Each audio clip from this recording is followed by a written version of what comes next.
नमस्कार, आप देख रहे हैं आज तक। आपके साथ मैं हूं सईद अंसारी। शाम 5:30 बजे हम एक विशेष चर्चा लेकर आपके सामने हैं। सेना अध्यक्ष जनरल बिपिन रावत पर लेफ्ट नेता आरोपों की खेप लेकर चढ़ गए। सेना अध्यक्ष जनरल रावत ने मेजर गोगोई की तारीफ करते हुए ये कहा था कि लोगों में सेना का डर जरूरी है और जहां पत्थर और बम चल रहे हों वहां हम सेना को इंतजार करने को नहीं कह सकते। और इसी बयान पर लेफ्ट के सांसद मोहम्मद सलीम ने मर्यादा का पाठ पढ़ाकर विवाद की किताब खोल दी। हमारे नौजवानों को बहकावे में लाकर सोशल मीडिया के जरिए या इंटरनेट के जरिए या अन्य साधनों से इनको बहकाया जा रहा है। फौज के खिलाफ बहकाया जा रहा है, सिक्योरिटी फोर्सेस के खिलाफ बहकाया जा रहा है, वहां के एडमिनिस्ट्रेशन के खिलाफ बहकाया जा रहा है। मुझे लगता है कि नेशनल सिक्योरिटी हुई या राष्ट्र की सुरक्षा हुई, इस पर किसी भी तरह से राजनीति नहीं होनी चाहिए। और देश जब पूरे इस मुद्दे पर एकजुट है तो इस तरह के मुद्दों पर, ऐसे संवेदनशील मुद्दों पर बेसुरे स्वर अगर सुनाई पड़े तो निश्चित तौर से उसको बैड टेस्ट में भी कहेंगे, वो निंदा का भी योग्य है। मोहम्मद सलीम का बयान जिस तरह से इंडियन आर्मी के लिए दिया गया है, वो उस सेना के बारे में दिया जा रहा है जिसके बारे में मानना है कि दुनिया की बेस्ट आर्मी है। इससे मिलिट्री का मोरल डाउन होता है और पॉलिटिकल लीडर्स को आर्मी के अंदर बहुत ज़्यादा नहीं झांकना चाहिए। उनके प्रमोशन की, उनके अंदर के डिसिप्लिन की कई तरह की चीज़ें होती हैं। हम असहमति रख सकते हैं, लेकिन हमें उनके बारे में सार्वजनिक तौर पर टिप्पणी नहीं करनी चाहिए। मेजर गोगोई वही बहादुर और जांबाज फौजी जिसने गोली चलाने जैसी स्थिति में भी बेहद संयम का परिचय दिया। एक पत्थरबाज को जीप की बोनट पर बांधा और कई लोगों की जान बचाई। सेना अध्यक्ष जनरल रावत से वाहवाही पाई, लेकिन कुछ लोगों को यह इतना नागवार गुजरा कि सेना और सेना अध्यक्ष के खिलाफ ये लोग खड़े हो गए। पहले सुनिए पत्थरबाज को बांधने की कहानी मेजर की जुबानी। 500 के लोग जो कि स्टोन पेल्टर से उनके ऊपर भारी तादाद में पथराव कर रहा था और उनकी जान को थोड़ा प्रॉब्लम हो रहा था। तो उन्होंने मुझे बताया कि जितना जल्दी हो सके हमें इवैक्यूएट कीजिए यहाँ से। और इस कॉल मिलने का बाद मैंने तुरंत अपना क्विक रिएक्शन टीम बिना वेस्टिंग ऑफ टाइम मैंने यहाँ से मूव किया। और जैसे ही मैं उटलीगाम पहुँचा उसी दौरान जो ये भीड़ था ये हमारी तरफ भी मुड़ गया और हमें बुरी तरह से घेर लिया, जो कि लगभग 1200 लोग थे। और हम गाड़ी के बाहर, मतलब गाड़ी से बाहर हम निकाल नहीं पा रहे थे और ये बता रहा था कि उनकी जान को बहुत ही खतरा हो रहा है। तो बिना सोचे समझे मैंने सामने देखा है 30-40 मीटर पे एक बंदा खड़ा था और जो पूरा भीड़ को इंस्टिगेट कर रहा था और वो ऊपर से एंटी इंडियन स्लोगन्स भी बोल रहा था। तो हमने और मेरे पार्टी को मैंने आदेश दिया कि इसी बंदे को पकड़ लेते जो कि एक रिंग लीडर होने का अंदाजा है। तो इसी दौरान मेरा दिमाग पे ये ख्याल आया कि इसको मैं बांध देता हूँ गाड़ी में ताकि शायद भीड़ हट सके। तो मैंने अपने ट्रूप्स को बताया कि इसको आगे में बैठा के बांध दो ताकि हम यहाँ पे निकालने का शायद रास्ता मिल सके। तो इसी दौरान जैसे हमने उसको बैठाया तो भीड़ थोड़ा डिस्पर्स होना शुरू हो गया और सडनली रुक गया पत्थर फेंकना। तो इसी दौरान हमें एक दरवाजा मिला जहां से हम सेफली निकाल सके।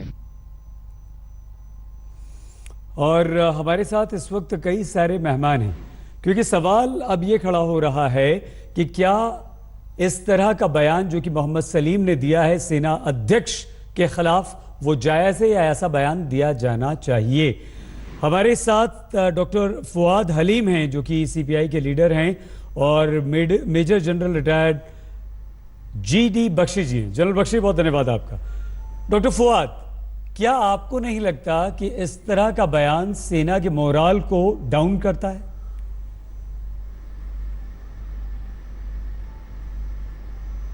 देखिए, पहले बात तो ये है कि सेना का जो भूमिका है कश्मीर में, उस भूमिका के संदर्भ में सेना का अपना जो दृष्टिकोण है इसको हमें याद रखना जरूरी है।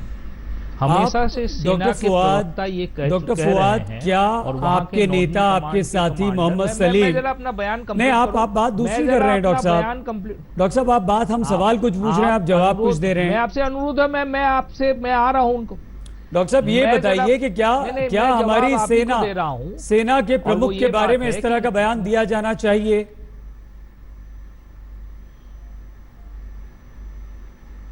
देखिए, पहली बात तो ये है कि नॉर्दर्न कमांडर जो है और सेना का जो हमेशा रवैया रहा है और जो स्थान वो लोग हमेशा सामने लाए हैं वो ये है कि कश्मीर के मामले में एक राजनीतिक एक वहाँ पर सॉल्यूशन होना चाहिए। वहाँ का अगर मामला है, अगर उसे निपटना है तो राजनीतिक भावे तरीके से उसे हमें निपटना पड़ेगा। यहाँ पर हम लोग देख रहे हैं कि डॉक्टर फुआद, आपकी बात ठीक है, चलिए वो तो कोशिश हो रही है बरसों से, पिछले 70 सालों से। डॉक्टर फुआद, परिस्थितियों को निपटने के लिए एक नया तरीके से सोच लाना पड़ेगा। डॉक्टर फुआद, ये नया तरीके के सोच के बारे में डॉक्टर साहब सुन तो लीजिए सवाल है वो सामने ला रहे हैं। ये कहीं से भी भारतीय सेना का पक्ष में जाने वाली नहीं है। हमें चिंता है कि ये जो मामला है कि नया तरीके से हमें सोचना है, परिस्थिति से कैसे निपटना है वहाँ पर वादी में, कश्मीर में, इसके बारे में अगर पुख्ता जो मामला सामने आए तो ये सेना का पक्ष में नहीं जाने वाला है, ये सेना का हित में नहीं जाने वाला है। डॉक्टर फुआद, जो बात हम आपसे पूछ रहे हैं वो आप नहीं बता रहे हैं। सेना के जो जवान होते हैं वो वहां फंसे हुए थे, उन पर पत्थर बरसाए जा रहे थे, अगर वो वहां पर नहीं निकलते तो 10-12 लोगों की जानें जा सकती थी। जनरल बख्शी, आपको लगता है कि इस तरह का कोई भी बयान सेना प्रमुख के खिलाफ दिया जाना वो हमारी सेना की मोराल को डाउन करता है? सर,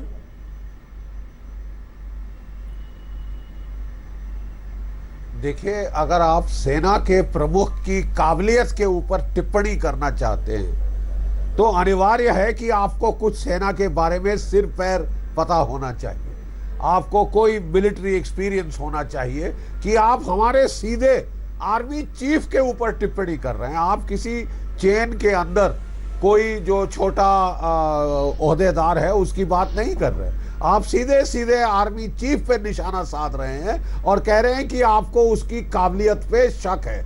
अरे साहब, इससे कोई जो है किसी सेना का मनोबल को चोट पहुंचाने वाली बात क्या हो सकती है कि आप सेना के नेतृत्व पे ही अक्रॉस द बोर्ड एक आप हमला करें, वो भी किस लिए कि एक पत्थरबाज को बांधा गया। अरे साहब, मैं आपको बता रहा हूं कि वो हालात जो थी वहां पे, उसमें सीधे सीधे हमारे कोई 23 वहां पे आईटीबीपी के जवान, 2 वहां पे जो और 12 जो थे 9 आईटीबीपी के जवान, 12 जो थे इलेक्शन कमीशन के ऑफिशियल्स और 2 पुलिस वाले, वो सब घेरे में थे। तो नाउ ऐसे हालात में आप जब क्या हो गया, ऐसी हालात में जब उनको जान बचानी थी लोगों की, तो उसके पास और क्या विकल्प था, उसने वो किया। पूरे देश में बवाल खड़ा हो गया। आर्मी चीफ साहब ने उसका सपोर्ट करके और बड़ा सही संकेत दिया है ताकि मनोबल जो है वो कायम रहे हमारे अफसर्स का, जो ऐसी विकट स्थितियों में ऑपरेट करते हैं। यहाँ बैठकर फहीम साहब का या किसी और का एक एयर कंडीशन ऑफिस में बैठकर बयान देना, बयानबाजी करना और बात है। जिसकी जान पे बनी आई है, जिस पे 1200 जो है हिंसक भीड़ ने घेर रखा है, पेट्रोल बॉम्ब फेंक रहे हैं, वो पत्थरबाजी कर रहे हैं, वो पुलिस स्टेशन को जलाने की कोशिश कर रहे हैं, ऐसे ही हालात में आप प्लीज जो है फैसले सेना के जो कमांडर्स हैं ऑन स्पॉट छोड़ दीजिए। और आर्मी चीफ ने बहुत अच्छा काम किया है। बताइए, उन्होंने जो कमांडर्स ऑन द स्पॉट हैं, बताइए डॉक्टर हलीम, सीधे संकेत दिया है जो जनरल बख्शी कह रहे हैं, आप सहमत हैं उससे? क्या करते हो उस वक्त, क्योंकि जान खतरे में थी, पे निशाना साध लिया। बेटा थोड़ा सा देखिए, पहली बात तो ये है कि वादी में सेना के साथ मार्क्सवादी कम्युनिस्ट पार्टी के कई कार्यकर्ता शहीद हुए हैं। हमारे वहाँ के जो एमएलए है यूसुफ तारिगमी साहब, उनके प्राण पर कई एक बार हमले हुए हैं और जो आतंकवाद है वो उनका गोली का निशाना मार्क्सवादी कम्युनिस्ट पार्टी हमेशा से रहा है वादी में। तो जो लड़ाई के बुनियाद पर हम लोग कुछ कहते हैं, हम लोग हवा में और ठंडे घर में बैठ करके कुछ कहते हैं, ऐसी बात नहीं है। ये सिचुएशन साहब को जो सिचुएशन उस वक्त वहां पर थी उसके बारे में के साथ जो लोग ताल्लुक रखते हैं उनका इल्म नहीं है। मैं जरा ये बात बता दूं, जीडी बख्शी साहब मार्क्सवादी कम्युनिस्ट पार्टी के लोग वादी में हिंदुस्तान और हिंदुस्तान के साथ कश्मीर का रिश्ता को बरकरार रखने के लिए अपना प्राण त्यागे हैं और आज भी प्राण त्याग रहे हैं। और जो वहां के जो मिलिटेंट्स है, वो मिलिटेंट्स के निशाना में सेना के साथ मार्क्सवादी कम्युनिस्ट पार्टी के कार्यकर्ता भी आगे गोली खा चुके हैं और शहीद हो चुके हैं। ये शायद इल्म जीडी बख्शी साहब को नहीं है, मैं दे देता हूं उनको। अब जो बात आई इस यहाँ पर कि वहां वादी में जो समस्या है, वो समस्या का समाधान का जो रास्ता है उसमें सेना का एक अहम किरदार है। और सेना का जो अहम किरदार में सेना का जो अवस्थान कर रही है, तो ये प्लीज ये कहानी जीडी बख्शी साहब जरा सा धीरे रखिए। हमें आप दोनों को यहाँ पर रोकना होगा। सीपीएम नेता मोहम्मद सलीम ने सेना प्रमुख पर सवाल उठाए। जनरल बख्शी, आपको लगता है कि मनोबल टूटता है, कम होता है, और ऐसे हमारे सैनिकों को जो इस तरह के इनोवेटिव आइडियाज लेकर आए एनकरेज करना चाहिए?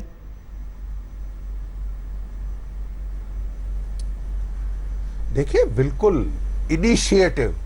इनिशिएटिव पहल की ताकत जो है, अगर आप सेना के अफसरों की कम कर देंगे तो याद रखिए उन्हें सेकंड्स मिलते हैं कोई फैसला करने के लिए लड़ाई के मैदान में। सेकंड्स, फायर आ रहा है, पथराव आ रहे हैं, पेट्रोल बॉम्ब आ रहे हैं, मिनटों में उसको ऑन हिज फीट थिंकिंग करनी होती है और out of the box solution करनी होती है। Extraordinary situations call for extraordinary solution. General Bakshi, और का उसके ऊपर टिप्पणी करना। जनरल बख्शी, सर वक्त थोड़ा सा कम है, आपको रोकना पड़ेगा। डॉक्टर फवाद, आपका धन्यवाद। जनरल बख्शी, आपका धन्यवाद। अंजना हल्ला बोल लेकर आगे आपके साथ होंगी, देखते रहिए।